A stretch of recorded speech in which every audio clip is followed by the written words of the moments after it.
اے لوگو گواہ رہنا، یہ آدمی کس طرح خدا کے سچے بندوں پر خدا ہی کی عبادت خانے میں الزام لگا رہا ہے۔ گواہ رہنا۔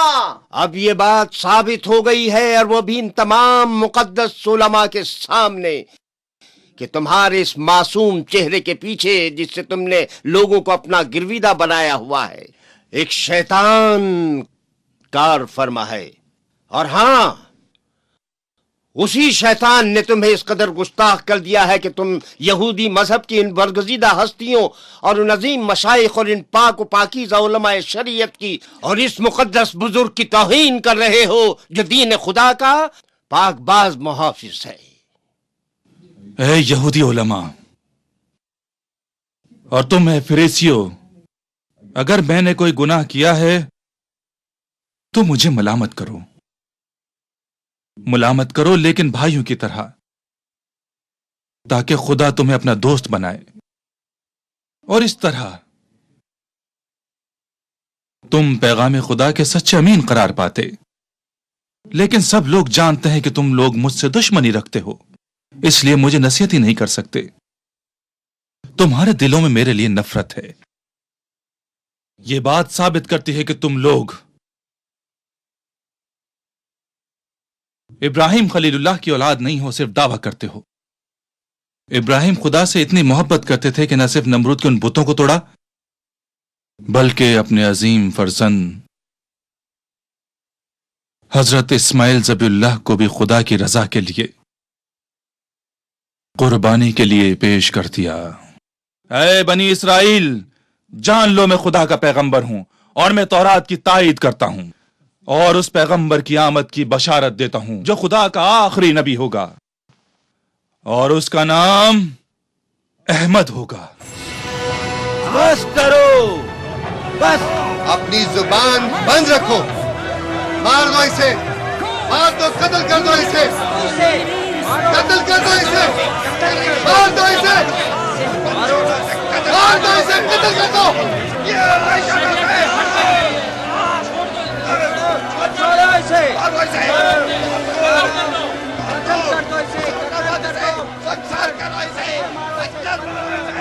یہودی علماء کی شیطانی سازش کی وجہ سے عبادت گاہ میں موجود لوگ حضرت عیسیٰ علیہ السلام کے خلاف مشتعل ہو گئے۔ ہر شخص پتھر ہاتھ میں لے کر آگے بڑھ رہا تھا، لیکن حضرت عیسیٰ علیہ السلام اچانک ان کی نظروں سے غائب ہو گئے اور مسجد سے باہر اپنے حواریوں کے ساتھ بحفاظت نکل گئے۔ دوسری طرف کینہ پرور یہودی پیشواؤں کی اشتعال انگیزی کی وجہ سے بہت سارے لوگ ہنگامے کا شکار ہو کر قتل ہو گئے اور مسجد کا تقدس پامال ہو گیا۔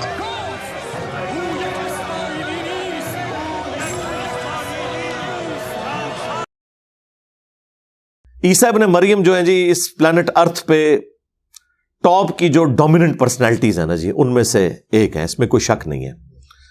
اتنی غیر معمولی پرسنالٹی ہے کہ اللہ تعالیٰ نے جس طرح کے معجزات عیسیٰ ابن مریم کو دیے کسی اور پیغمبر کو نہیں دیے، انکلوڈنگ اور پروفٹ صلی اللہ علیہ وآلہ وسلم۔ آپ صلی اللہ علیہ وآلہ وسلم کی جو اوور آل فضیلت تمام انبیاء کے اوپر وہ اسٹیبلش ہے، لیکن چند ایک خوبیاں ایسی ہیں جو اللہ تعالیٰ نے مختلف پیغمبروں میں بانٹ دی ہیں۔ مثلا موسیٰ علیہ السلام کو اللہ تعالیٰ نے وہ خوبی دی جو اور کسی پیغمبر کو نہیں دی، کہ اس پلانٹ ارتھ پہ ایک ہی شخص ہے جس سے اللہ نے کلام کیا ہے، وَكَلَّمَ اللَّهُ مُوسَىٰ تَكْلِيمًا۔ باقی انبیاء کی طرف وہی آئی ہے۔ ہاں، شب معراج آسمانوں پہ ہمارے نبی کے ساتھ بھی ڈائریکٹ کلام ہوا ہے، لیکن اس دنیا پہ نہیں، شب معراج، وہ بھی آسمانوں پہ۔ موسیٰ علیہ السلام کو اللہ نے فضیلت دی۔ بخاری مسلم میں آیا ہے کہ قیامت والے دن سب لوگ ننگے اٹھائے جائیں گے، سب سے پہلے ابراہیم خلیل اللہ کو لباس پہنایا جائے گا۔ اب یہ وہ جزوی فضیلت ہے جو سیدنا ابراہیم علیہ السلام کو تمام انبیاء پہ حاصل ہے۔ حضرت آدم علیہ السلام کو بغیر ماں اور بغیر باپ کے اللہ تعالیٰ نے پیدا کیا. یہ فضیلت کسی پیغمبر کو بھی حاصل نہیں ہے. ہمارے نبی علیہ السلام کو صحیح مسلم میں آیا کہ اللہ تبارک و تعالیٰ نے جب شب معراج کے موقع پر انبیاء کرام کو جمع فرمایا یروشلم ایلیا میں بیت المقدس کے اندر، تو وہاں پر آپ نے امامت فرمائی انبیاء کرام علیہ السلام کی. یہ ایک اناؤنسمنٹ تھی اوور آل فضیلت کی، جو قرآن میں آیا تلک الرسل فضلنا بعضهم علی بعض. یہ اللہ کے رسول ہیں، بعض کو بعض پہ اللہ نے فضیلت دی ہے. یہ تفضیل بین الرسل یا عربی میں تفضیل بین الرسل، یہ عقیدہ عین ایمان ہے، اس میں کوئی کسی کو شک نہیں ہونا چاہیے. لیکن تفریق بین الرسل یہ کفر ہے، جو قرآن میں ہے لا نفرق بین احد منہم، ہم ان میں ایمان لانے میں کسی میں فرق نہیں کریں گے. ہمارے لیے عیسیٰ ابن مریم کو پیغمبر ماننا بھی اتنا ہی ضروری ہے جتنا کہ محمد رسول اللہ کو صلی اللہ علیہ وآلہ وسلم. وہ سورۃ النساء میں آیا کہ اگر کوئی شخص سٹارٹ میں پارہ نمبر 6 کے سٹارٹ میں سورۃ النساء میں کہ اللہ اور رسول میں بھی ایمان لانے میں فرق کرے یا رسولوں میں ایمان لانے میں فرق کر دے، وہ پکا کافر ہے. کہ ہم بعض پیغمبروں کو مانیں گے بعض کو نہیں مانیں گے، یا اللہ کو مانیں گے پیغمبروں کو نہیں مانیں گے، یا اپنے مرضی کے پیغمبروں کو مانیں گے باقیوں کو نہیں مانیں گے. جس طرح یہودیوں نے دیکھیں جیزس کرائسٹ کا انکار کر دیا اور کافر ہو گئے، حالانکہ پروفیسیز موجود تھیں ان کی کتابوں میں کہ ایک مسایہ آئیں گے. وہ مسایہ آئے، وہ ان کی حرام خوریوں کے اوپر مولویوں کو پادریوں کو بتاتے رہے، یروشلم میں لیکچرز دیتے رہے. لیکن وہی بات ہے کہ بھئی 80-90 سال کے جو بڈھے ہیں ان کے سامنے اگر ایک 25 سال کا کالی داڑھی والا نوجوان کھڑے ہو کے یہ کہے کہ حرام خوریاں چھوڑ دو، ٹھیک ہے، وہ تو کہتے تھے ہم تو بنی اسرائیل میں سے کسٹوڈین ہے، اس گدی کے اوپر بیٹھے ہوئے ہیں، ہیکل سلیمانی کے وارث ہم ہیں. اور ان کو حضرت عیسیٰ ابن مریم کے واز کیسے ہضم ہوں گے جبکہ وہ چن چن کے غلطیاں ان کی نکالتے تھے. میٹھی میٹھی باتیں تو نہیں طارق جمیسا والی انہوں نے کی ادھر، ورنہ تو سارے گلے لگا لیتے. وہ تو کہتے تم حرام خور ہو، سود خور ہو، اشرافیہ کے لیے تم نے اور قوانین بنائے ہوئے ہیں، عوام الناس کے لیے اور قوانین بنائے ہوئے ہیں، اپنے آپ کو کسٹوڈین کہتے ہو حضرت یعقوب علیہ السلام کی نسل کا، بنو اسرائیل کا، اور کرتوت تمہارے جو ہیں وہ شیاطین والے ہیں.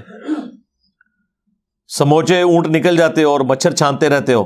اے لوگوں، گواہ رہنا یہ آدمی کس طرح خدا کے سچے بندوں پر خدا ہی کی عبادت خانے میں الزام لگا رہا ہے. گواہ رہنا اب یہ بات ثابت ہو گئی ہے، اور وہ بھی ان تمام مقدس علماء کے سامنے، کہ تمہارے اس معصوم چہرے کے پیچھے جس سے تم نے لوگوں کو اپنا گرویدہ بنایا ہوا ہے، ایک شیطان کار فرما ہے. اور ہاں، اسی شیطان نے تمہیں اس قدر گستاخ کر دیا ہے کہ تم یہودی مذہب کی ان برگزیدہ ہستیوں اور ان عظیم مشائخ اور ان پاک و پاکیزہ علماء شریعت کی اور اس مقدس بزرگ کی توہین کر رہے ہو جو دین خدا کا پاک باز محافظ ہے. اے یہودی علماء اور تم اے فریسیو، اگر میں نے کوئی گناہ کیا ہے تو مجھے ملامت کرو، لیکن بھائیوں کی طرح، تاکہ خدا تمہیں اپنا دوست بنائے، اور اس طرح تم پیغام خدا کے سچے امین قرار پاتے. لیکن سب لوگ جانتے ہیں کہ تم لوگ مجھ سے دشمنی رکھتے ہو، اس لیے مجھے نصیحت ہی نہیں کر سکتے. تمہارے دلوں میں میرے لیے نفرت ہے. یہ بات ثابت کرتی ہے کہ تم لوگ ابراہیم خلیل اللہ کی اولاد نہیں ہو، صرف دعویٰ کرتے ہو. ابراہیم خدا سے اتنی محبت کرتے تھے کہ نہ صرف نمرود کے ان بتوں کو توڑا، بلکہ اپنے عظیم فرزند حضرت اسماعیل ذبیح اللہ کو بھی خدا کی رضا کے لیے قربانی کے لیے پیش کر دیا.